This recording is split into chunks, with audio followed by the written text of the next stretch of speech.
selanjutnya aset ataupun harta, yaitu kita mungkin refresh dari awal.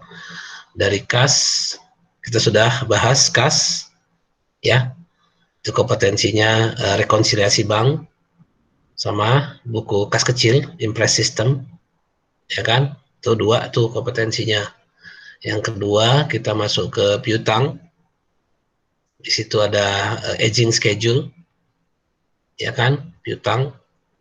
Lalu yang ketiga kita masuk ke persediaan, itu ada FIFO, LIFO average, dan ada juga retail inventory sama gross profit method yang untuk prediksi. Yang prediksi ada 2 kan, gross profit method sama retail inventory. Dan yang untuk yang fixnya FIFO, LIFO average, kartu stok itu sudah kita lewati kompetensinya. Jadi silakan ambil cerminnya, kira-kira saya sudah dapat enggak kompetensi itu.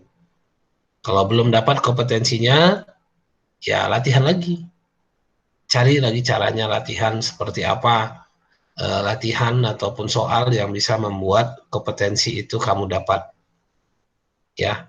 Nah, selanjutnya, kompetensi selanjutnya untuk dari aset itu adalah aset tetap. Saya sudah kirim modulnya sebelum liburan kemarin di grup WA. Seperti yang kalian tampil, yang dapat kalian tampil lihat tampilan ini. Nampak tampilannya? Nampak, Pak. Nampak ya. Baik. Ini pun kalau mau di-download, cari-cari pun di internet dapat nih ini. Karena saya pun memang ngambilnya di internet ajanya. Enggaknya besar apa kali, enggaknya heboh-heboh kali, biasa aja. Ya, jadi di sini awalnya ya, kalau cerita aset tetap ya mungkin atau aktiva tetap di buku ini ceritanya aktiva tetap ya, aktiva tetap berwujud. Ada beberapa buku atau beberapa laporan ngomongnya aset tetap ya, fix aset. Nanti yang akan kita bahas di sini adalah perolehan, penggunaan, pemberhentian, depresiasi, dan pemberhentiannya. Ada 2 kali pemberhentiannya. Pemberhentian intinya, saya udah nggak dipakai lagi. Jadi kalau mungkin kompetensi apa di sini yang kalian dapatkan kan gitu ya, yang akan kalian dapatkan kompetensinya di sini tentu membuat daftar aset tetap. Ya, membuat daftar aset tetap. Kalau mungkin sebentar saya cari di mana daftar aset tetap ya. Kalau di perusahaan itu seperti ini dia, aset tetap, daftar aset tetapnya. Sebentar saya buka dulu. Dan oke, coba ini.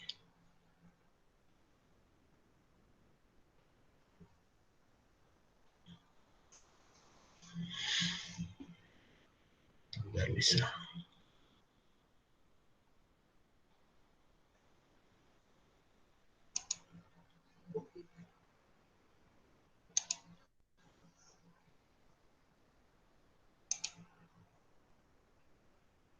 Coba kita lihat bagaimana ataupun apa produk yang kita hasilkan kalau kita sudah mempelajari aset tetap, materi aset tetap ini.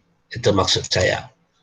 Jadi kamu bisa tahu kemana arahnya ini pelajaran ini. Saya disuruh buat apa, kan gitu kan?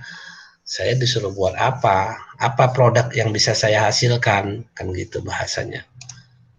Seperti ini, sebentar lagi di loading ini. Oke. Oke. Saya stop dulu yang present ini.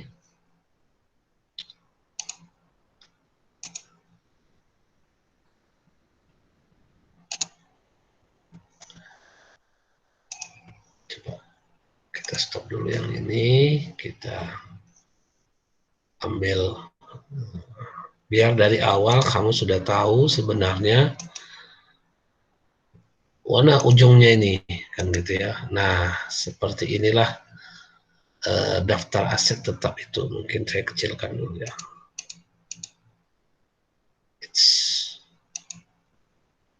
Nah, nah seperti ini. Ini nama kelihatan? Kelihatan? Kelihatan kalian? Kelihatan, Pak. Kelihatan, Oke. Pak.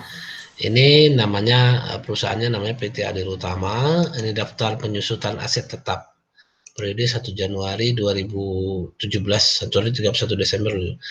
Nah, ini dia. Jadi di sini ada daftar aset tetap namanya. Daftar aset namanya udah daftar, berarti ada urutannya. Yang pertama di sini dia tanah. Jadi ada nomor keterangan, nah ada umur ekonomis, di sini ada keterangan umur ekonomis. Lalu ada persen, ada tanggal perolehan, inilah data-data yang harus kita dapatkan. Unitnya berapa, kan gitu ya, maksudnya satuannya. Lalu harga perolehannya berapa? Harga perolehannya berapa? Lalu di sini mutasinya, mutasi ada nambah atau ada kurang. Lalu harga perolehan tahun 2017, kan gitu. Harga perolehan tahun 2017. Ada keterangan akumulasi tahun 2016, penyusutan tahun 2017, akumulasi 2017, sama nilai buku 2017. Nah, seperti ini. Kamu diminta nanti kompetensinya ini bisa membuat tabel seperti ini. Begitu kamu sudah bisa mempelajari materi aset tetap, kamu bisa mengerjakan tabel seperti ini. Ya, inilah dia. Jadi di PT Adil Utama ini ada asetnya, yang pertama tanah, ada tanah saja namanya di sini ya. Ini dia nilai perolehannya. Dia tidak disusutkan, tidak ada penyusutan, langsung nilai bukunya sesuai dengan harga perolehan. Bangunan pun demikian, ini ada tapi ada penyusutannya. Bangunan ada banyak bangunannya, bangunan 1 sampai 17, masing-masing berbeda-beda, yang pasti berbeda ukuran, dan berbeda harga perolehan, kan gitu. Tahunnya pun beda nih, tahun perolehannya maksudnya, ya kan. Nah, kendaraan pun demikian, dia bagi berdasarkan ini kendaraan, ada Hilux, turbo dan lain sebagainya, ini beda-beda nih. Dump truck Hino, jalan gitu, sekali beli 5, ini sekali ada yang belinya sekali beli 28 unit, ada sekali beli 18 unit. Jadi yang 18 unit itu sama semua penyusutannya Pak, sama, kan gitu. Inventaris kantor, nih ada telepon apa semua ada di sini. Mesin dan peralatan pun ada, ya kan, ekskavator ada. Nah, ini nanti nilainya. Nah, seperti inilah gambarannya. Seperti inilah gambaran kompetensi yang akan kamu dapatkan ataupun yang kamu harusnya bisa mengerjakan tabel ini. Ya, setelah kamu mempelajari bab aset tetap ini. Itu. Jadi di awal saya sampaikan kita di pertemuan yang awal ini, dan memang kan sedikit lagi nih. Akhir bulan ini kita sudah ujian. Kan gitu ya. Nah, materinya inilah salah satunya, materinya ini. Tapi kalau di istilahnya, kalau di ujian kamu kayaknya enggak bisa buat detailnya, kamu bikin hitungan-hitungannya saja. Hitungan-hitungannya. Ya, coba kita masuk ke yang teori tadi. Teorinya dulu, ya kan? Teori yang sudah saya kasih ke kalian. Aset tetap tadi. Seperti apa pembelajarannya? Kan gitu. Nah, di sini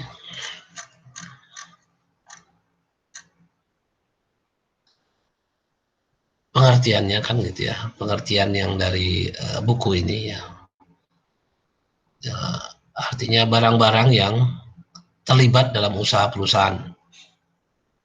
Itu merupakan barang milik perusahaan tersebut atau yang bukan milik perusahaan tersebut, yang merupakan milik penguasaan perusahaan. Jadi ini barang-barang yang tidak untuk dijual kembali. Ya, kalau untuk dijual kembali namanya persediaan. Tapi ini mesin-mesin. Makanya kalau kamu ditanya sebutkan sebutkan barang-barang yang termasuk aset tetap. Coba, apa jawabannya?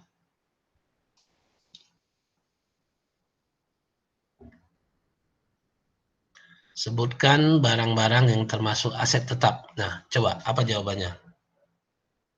Itu ada pertanyaan di kamu. Kamu jawab apa? Coba. Tanah, Yang lain. kendaraan, Pak. Oke, itu contoh. Yang lain, ada jawaban yang lain? Bangunan, Pak. Bangunan. Ada contoh, ada jawaban yang lain?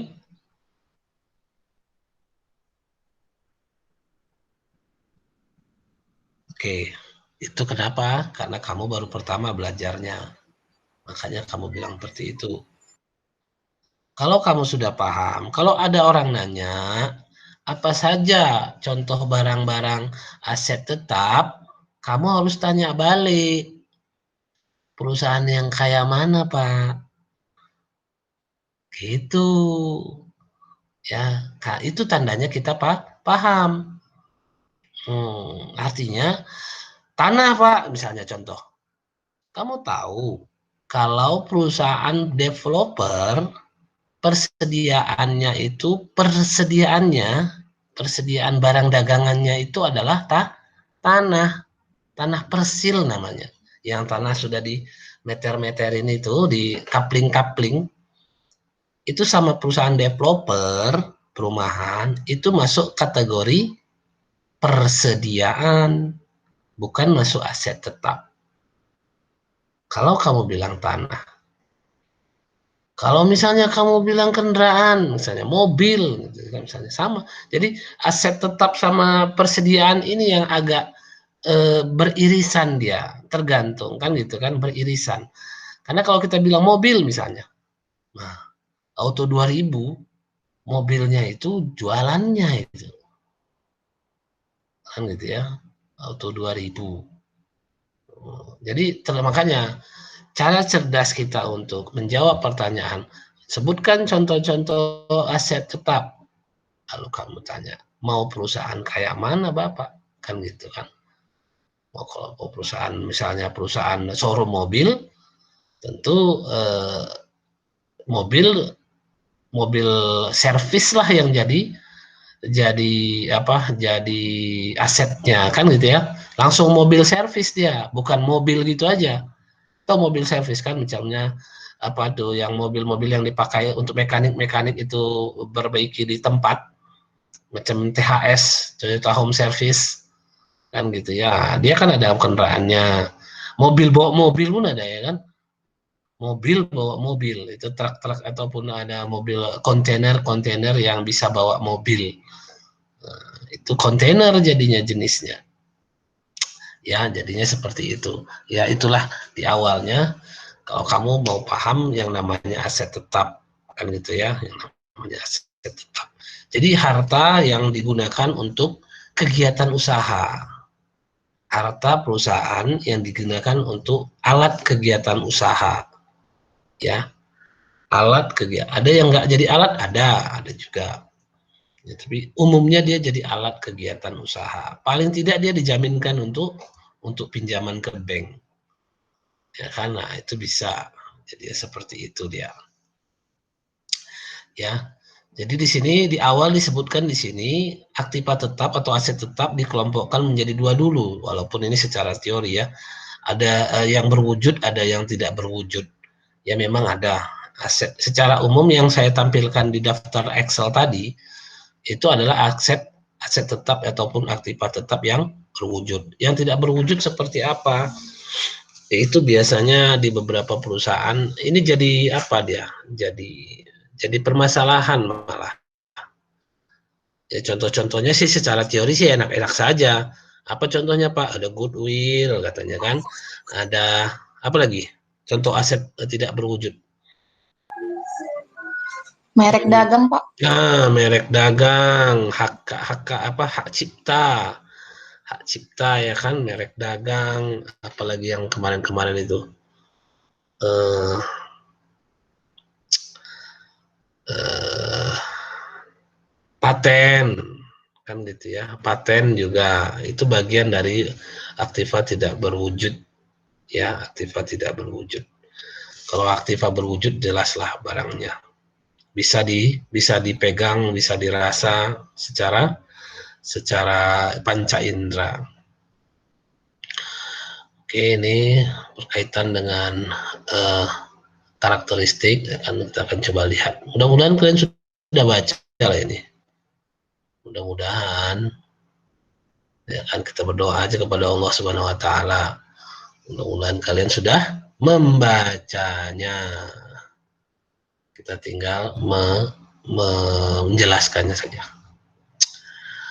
Oke, ini sedap juga di awal. Pada waktu Anda menempuh kuliah pengantar akuntansi, wah, itu bahasanya ya. Ya memang pasti sudah dikenalkan aset tetap ya, artinya sudah ada penyusutan dan lain sebagainya, kan gitu ya.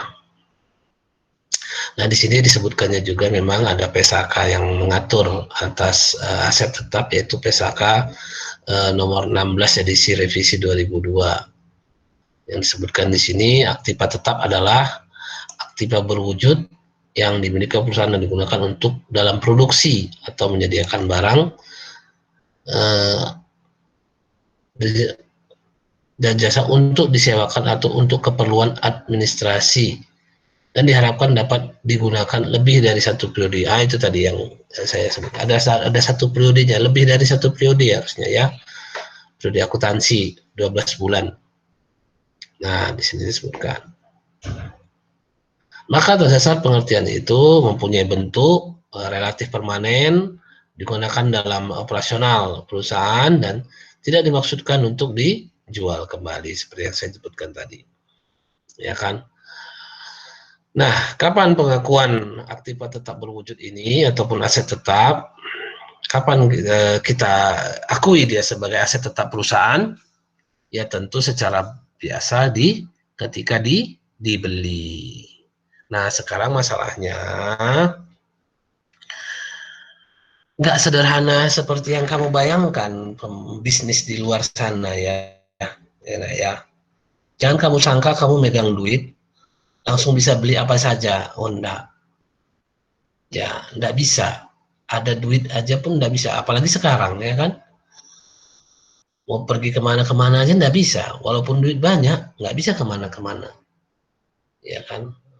Semua dibatasi, ya kan. Jadi kalau model-model kita yang biasanya kalau pagi pilek, coba-cobalah rapid test atau antigen, ya nggak akan bisa, reaktif dia langsung. Yang biasa kita kalau pagi-pagi pilek, ya kan, saya termasuk yang seperti itu. Jadi kalau pagi-pagi langsung rapid test, ya udahlah, reaktif, nggak bisa terbang, nggak bisa kemana-mana. Belum lagi kalau pakai swab, yang katanya saya sih belum pernah swab, kan udah pernah swab, yang masukin katanya ke hidung itu ya. Lumayan juga tuh katanya sakitnya.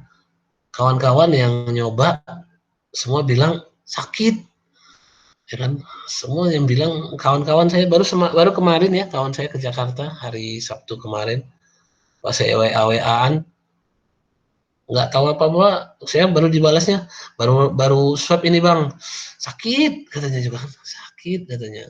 Oh iya ya, padahal umurnya udah tuaan, lebih tua dari saya. Sakit juga memang. Ya, ya itulah. Walaupun kamu duitnya banyak sekarang, mau jalan-jalan pun nggak bisa juga, sulit. Ya, itu kondisinya. Baik, kita kembali ke sini. Jadi, kapan aset tetap itu diakui sebagai harta perusahaan kita sebagai perusahaan misalnya gitu kan? Kapan aset itu diakui sebagai harta perusahaan? Bahasanya di sini kalau bahasa gampangnya ya, kalau ini sih sebenarnya nggak tahu sambil kamu baca apa di sini. Nah nih, diatribusikan ini bahasanya. Diatribusikan itu maksudnya dimasukkan, ya, diperhitungkan ke dalam. Diatribusikan itu diperhitungkan ke dalam. Jadi aset tetap itu ketika diakui sebagai aset tetap, ketika dia dimasukkan semua biaya ya, harga perolehan itu, semua biaya yang kita keluarkan untuk membuat barang itu ready to use. Ready to use. Siap digunakan. Semua biaya kita yang kita keluarkan kita satuin blek, kita lamsam, kita jumlahin semua biaya-biaya itu. Kita semua biaya jumlah sampai misalnya kalau contoh nih AC misalnya. Berapa biaya harga perolehan AC kan gitu kan? Kalau nanti pas kamu nengok laporan keuangan perusahaan lalu ditengok harganya misalnya 5 juta. Ih, mahal kali nih 5 juta. Kemarin di lebaran Indomaret sebelahan Makro atau sebelahan Indomaret cuma 3 juta. Ini kok jadi 5 juta? Markup nih aja. Jangan gitu. Jangan gitu.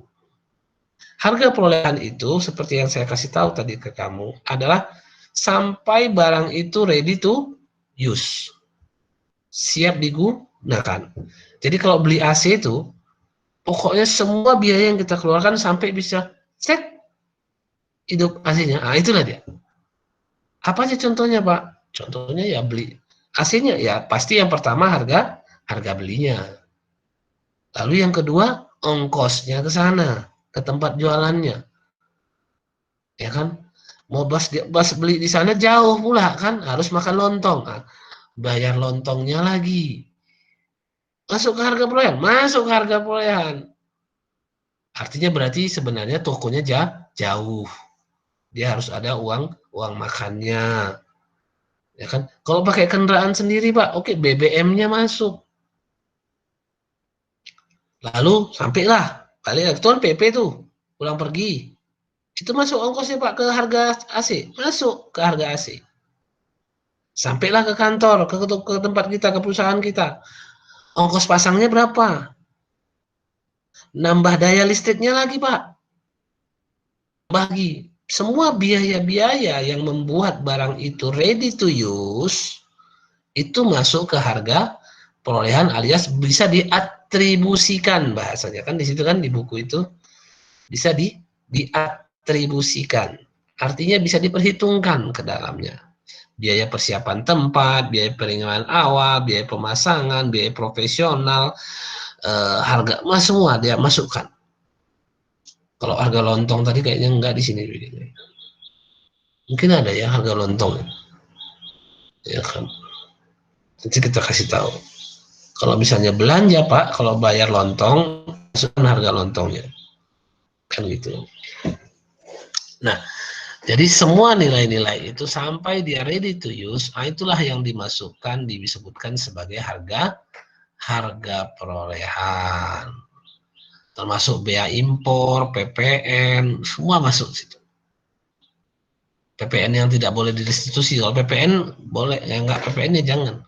Kalau bisa PPN-nya dibayarkan ya jangan dimasukkan. Ya kan, enggak diperhitungkan. Nah, itulah dia harga perolehan. Jadi kapan semua terkumpul data itu, itulah baru kita jurnal sebagai aset. Dan ingat, jurnalnya itu, debitnya itu, karena kan dia harta bertambah, kita catat di mana? Di debit.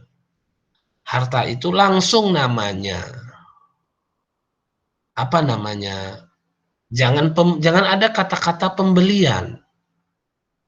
Jangan ada kata-kata pembelian. Debitkan langsung namanya. Jangan ada kata-kata pembelian. Debitkan misalnya mobil, ya kan, mobil BMW misalnya. Kalau ada platnya langsung masukkan platnya. Sebutkan platnya di situ. BK berapa gitu ya. Debitnya, kreditnya apa? Kalau lunas, ya lunas, cash, atau bank. Kalau hutang, ya hutang. Bikin dia dalam bentuk hutang kreditnya. Nah, gampang kan jurnalnya? Itu kalau harga perolehan. Ada nggak di sini contohnya? Harga perolehan tanah katanya juga. Oh, di sini ya sama, harga perolehan tanah itu ya semualah, termasuk AJB-nya, akte jual beli, notaris dan lain sebagainya. Itu harus kita perhitungkan.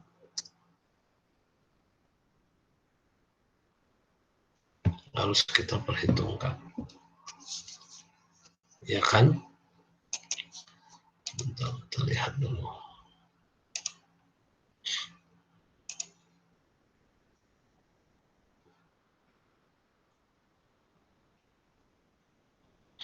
Mana dia tadi?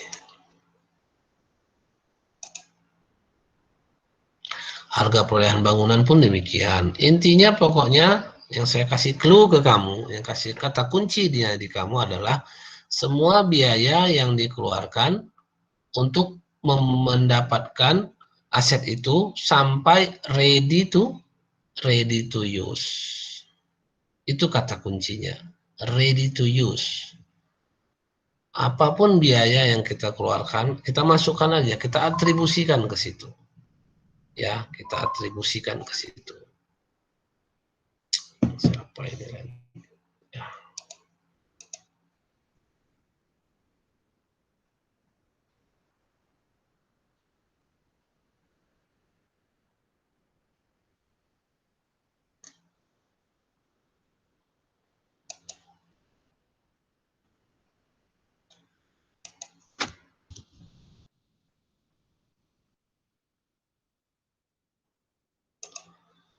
Oke.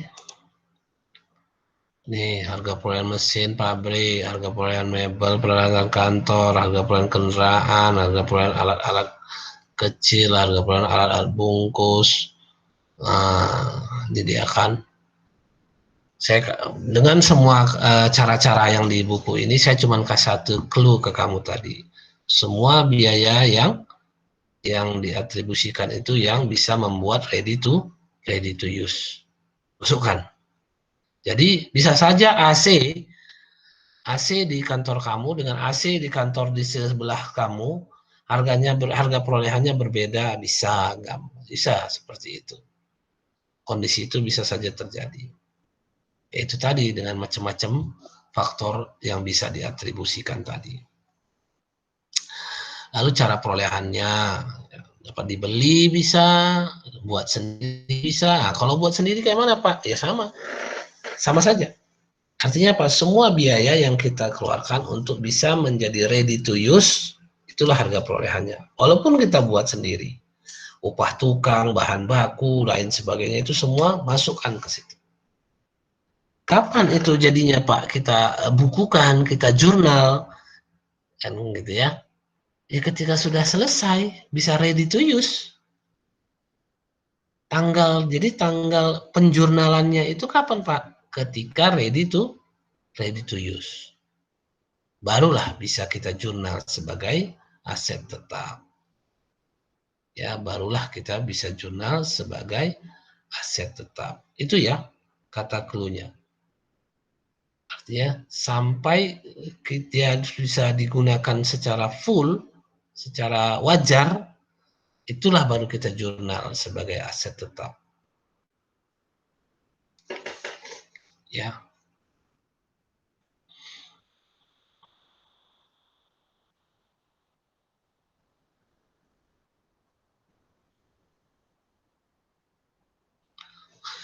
Dan ingat, saya ingatkan lagi kalau jurnal lagi tadi ya, kalau pas pembelian, ingat tidak boleh ada kata-kata pembelian. Langsung aja nama barangnya atau jenis barangnya. Kendaraan boleh, mobil langsung boleh. Pokoknya kalau sudah jelas dia, debitkanlah langsung. Kalau perolehan ya, debitkanlah langsung namanya tanpa ada kata-kata pembelian. Ya, tanpa ada kata-kata pembelian. Lalu ada pembelian aktif tetap secara tunai, ya biasalah tunai. Nah, ini kendaraan seperti ini kan, seperti ini kamu bisa lihat secara tunai ini, karena dia tuh tunai. Ada faktur, ada potongan tunai lagi dia, ada biaya perolehan, pembelian, ada biaya pembelian itu masuklah di situ apa? Ongkos, apa semua yang bisa diatribusikan itulah, yang bisa diatribusikan itu. Nah, apabila perusahaan membayar pembelian kendaraan tersebut antara tanggal 26 Juni sampai 16 Juli, maka harus dibuat uh, uh, seperti ini. Oh, maksudnya ya nggak diambap, nggak dapat diskonnya gitu, nggak dapat diskonnya, nggak diambil diskonnya yang 2/10 N/30 itu, atau 5/10 N/30 ini kayaknya. Dan itu kalau enggak ya jadi muncul kerugian tidak memanfaatkan potongan. Ini bahasanya. Boleh kayak gitu ya, boleh. Ya. Pembelian aktiva tetap berwujud secara angsuran. Nah, kalau dia tidak tunai, ini coba kita lihat contohnya. Ya kan, CV Angkasa. CV Angkasa.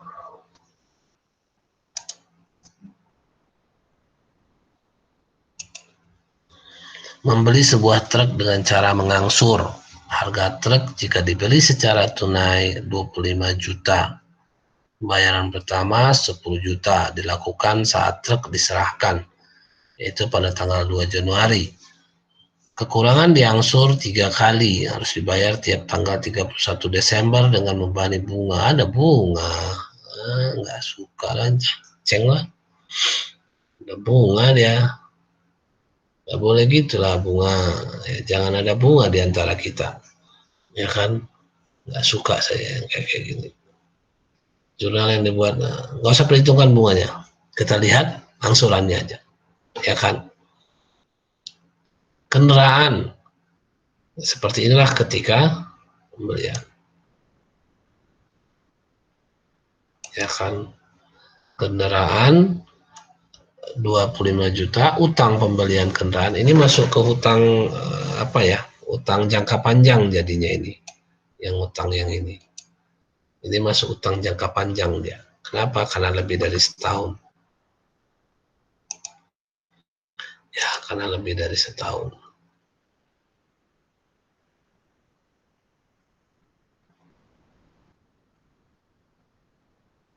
Karena lebih dari setahun.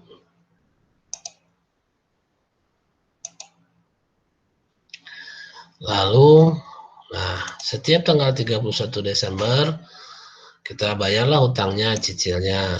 Ya 5 juta aja, bunganya nggak usah diperhitungkan. Utang pembelian kendaraan di debit, kreditnya kas. Terus selama 3 tahun. Sehingga lunas, nggak usah pakai bunga. Ya, bunganya haram kita. Nggak usah diperhitungkan. Ya, ini ada lagi contohnya. Jadi ingat ya, ini muncul dia hutang pembelian kendaraan. Bukan hutang dagang dia. Dia bukan hutang dagang. Ya, kalau dulu mungkin di pengantar akuntansi dia hutang dagang, tapi sekarang dia bukan hutang dagang. Dia hutang pembelian kendaraan. Karena dia lebih dari 1 tahun. Ya, ini cerita bunganya. Sama seperti itu. Masalahnya sama orang konven ini masalah bunga aja ya. Kalau kita kan nggak masalah dengan bunga, karena nggak ada, kan gitu ya. Karena nggak ada diperhitungkan. Kalau pembelian aktiva tetap berwujud secara gabungan, ya bisa secara gabungan kalau sejenis. Seperti yang saya sebutkan tadi kan, membeli aktiva tetap yang baru saja gulung tikar. Oh, secara total apa semua, semua berbeda jenis. Kalau berbeda jenis pun bisa. Ini dia tanah, bangunan, mesin, lalu dia buatkan harganya. Bisa seperti ini. Ya.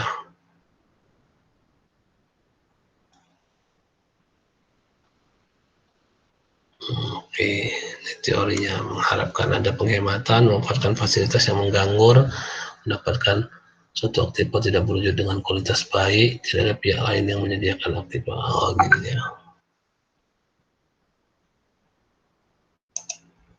Apa lagi nih?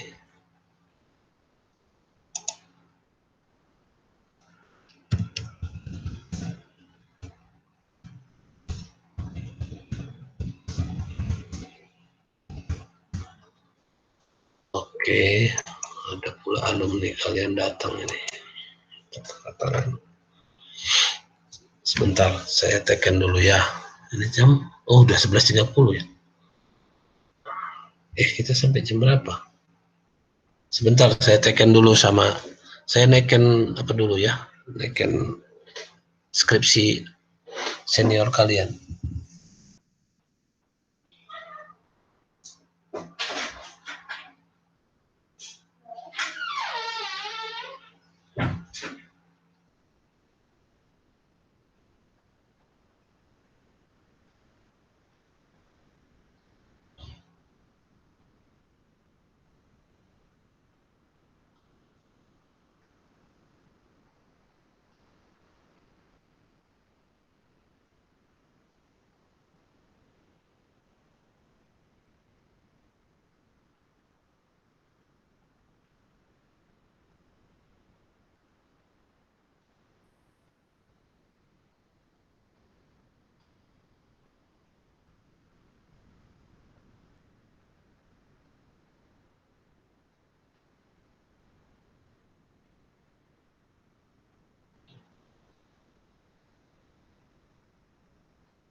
Di sini ada. Masih ini sudah harus.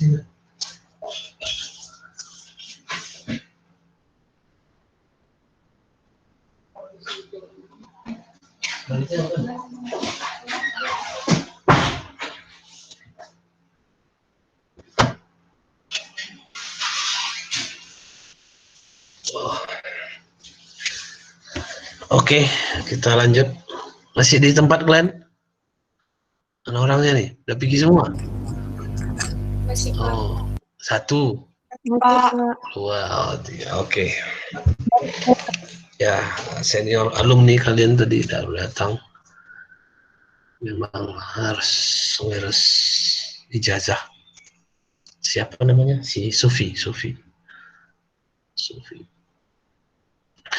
Baik, oke, kita lanjut. Jadi di sini disebutkan kalau dia membuat sendiri, ya. Kalau buat sendiri ini ada keuntungannya. Ya memang kalau beberapa aset itu memang harus dibuat sendiri karena dia harus ngikutin bentuk gudangnya, ada kayak gitu, mesinnya gitu. Nah, selanjutnya ini biaya overhead nggak ada, ini itu biaya yang bisa diatribusikan aja itu. Aktivitas tetap berwujud yang diperoleh pertukaran. Nah ya, kalau namanya nukar-tukar ya nggak ada masalah sih. Tukar aset, misalnya jadi lebih baru, aset yang lama dikeluarkan, aset yang baru dimasukkan, macam tukar tambah gitu misalnya kan nggak ada masalah sih. Dalam pencatatan saya kira nggak ada masalah. Yang saya pahami, kalau saya sih konsepnya langsung debitkan aja aset yang baru, kreditkan aset yang lama, kan gitu kan. Terus kalau tambah berarti kan ada uang yang keluar, ya tambahkanlah uang yang keluar di kredit sebesar yang kita tambahkan. Nah itu kalau tukar tambah biasa tukar tambah. Kalau tukar tambahnya pas Pak nilainya ya nggak ada apa, berarti nggak ada cashnya kan.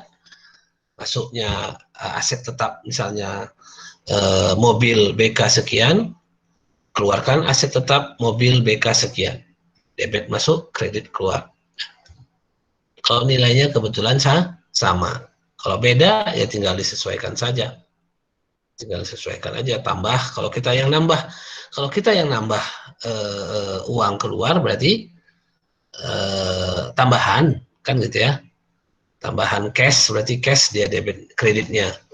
Untuk misalnya masuknya asetnya yang masuk 10, tapi aset yang lama dihargai 7. Tentu kita harus ngeluarin uang 3. Cashnya 3. Aset yang baru 10 masuk. Aset yang lama keluar 7. Baru uang yang keluar 3. Akan bisa jadi pas ya. Kayaknya secara logika sih mudah-mudahan bisa dipahami. Kalau dia tukar menukar ini. Pertukaran aktivitas tetap berwujud tidak serupa. Terdapat laba pertukaran. Nah, ya. Jadi kalau itu tadi kan kalau kurang kita bayarnya. Kalau kita misalnya lebih nilainya, aset yang baru itu 10, kan gitu kan. Lalu masuk 10 yang kita keluarkan ya 7 tadi. Tapi kita nggak ada ngeluarin uang lagi tambahan. Ngerti?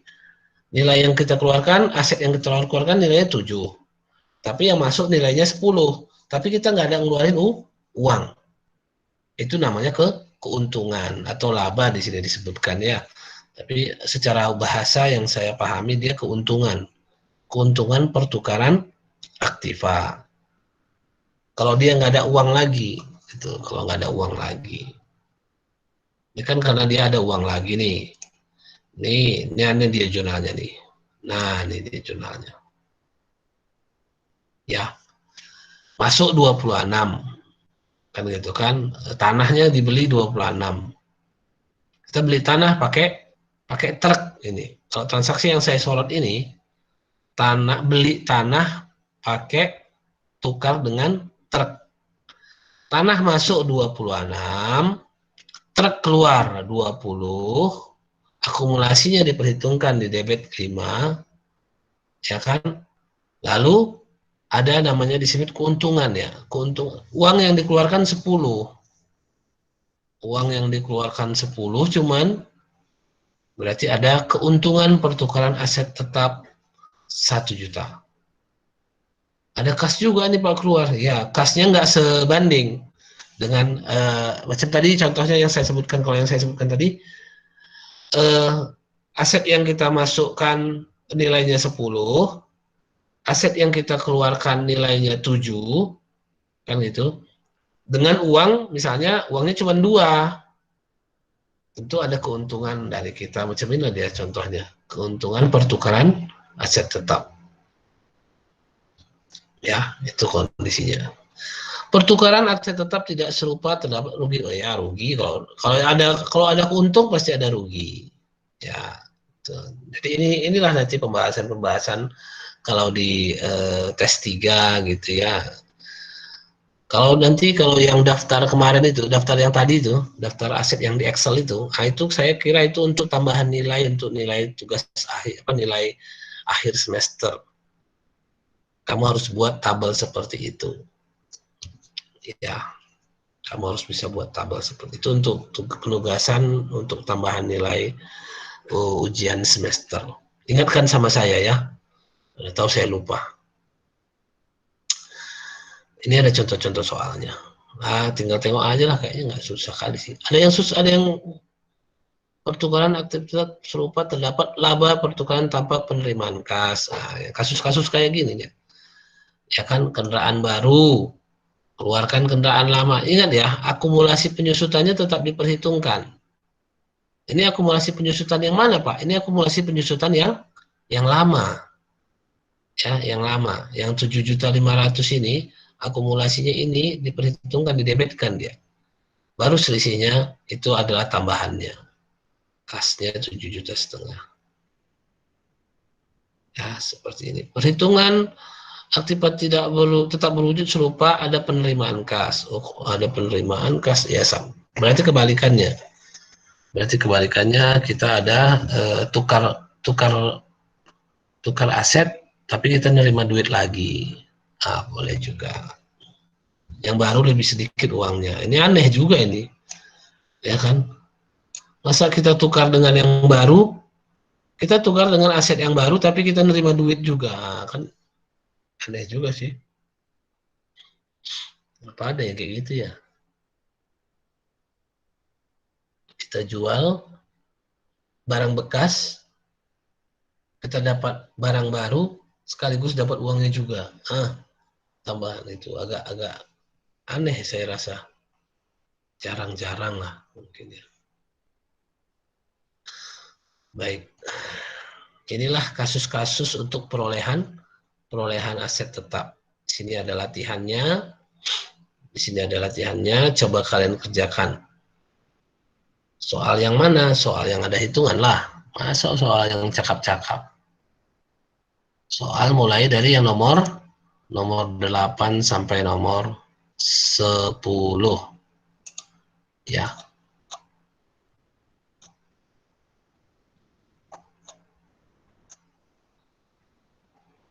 Oh, ini udah jawabannya ya? Tunggu. Oh iya, ini jawabannya. Udah ada jawabannya toh. Nggak enak juga ini.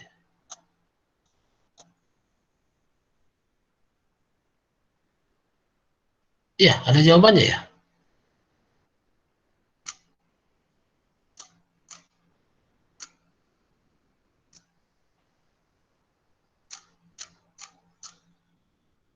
Oh iya, ada jawabannya.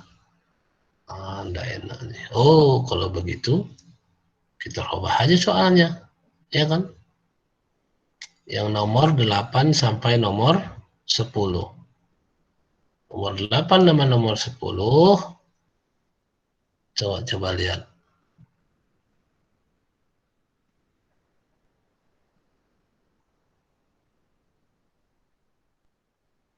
Pada tanggal 15 saya membeli sebuah barang dengan harga faktur 10 juta. Biaya angkutan.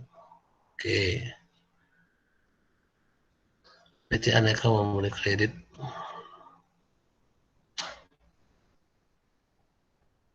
Ini nggak usah pakai bunga ya. Yang nomor 9 nggak usah pakai bunga. Kalau yang nomor 8 saya bikin aturan latihannya ya. Saya tuliskan di WA. Saya tuliskan di WA kita. Mana dia? Oke, ini dia. Petunjuk pengerjaan latihan. Petunjuk.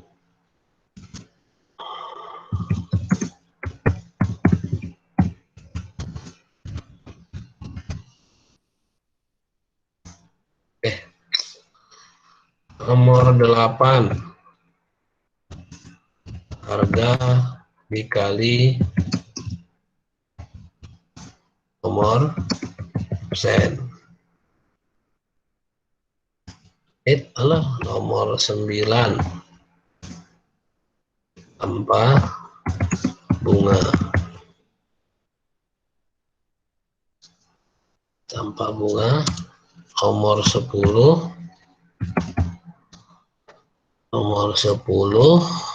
latihannya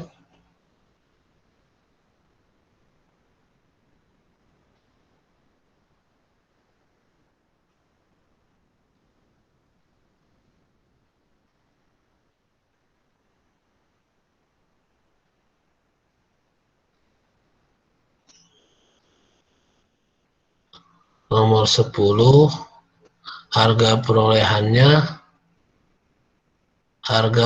aktiva lama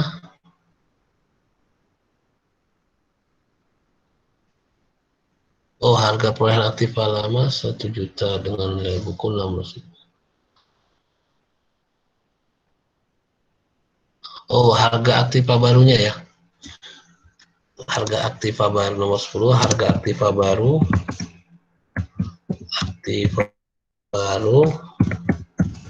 dikali nomor persen.